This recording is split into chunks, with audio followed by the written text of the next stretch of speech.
தினம்தோறும் உணவு விடுதிகளில் சாப்பிடக்கூடியவர்கள் கட்டாயம் இவற்றை பாருங்கள்.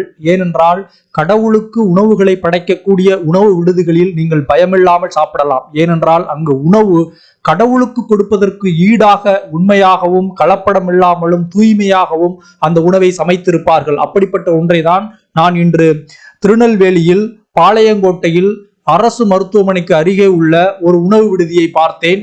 ஸ்ரீ ரமண மகரிஷி வீட்டு சமையல் அந்த உணவு விடுதியில் இவற்றை பயன்படுத்தி வருகிறார்கள். கடவுளுக்கு படைத்த பிறகுதான் மனிதர்களுக்கு கொடுக்கிறார்கள். எனவேதான் நான் பயமில்லாமல் சாப்பிட்டேன். உணவு அருமையாக இருந்தது.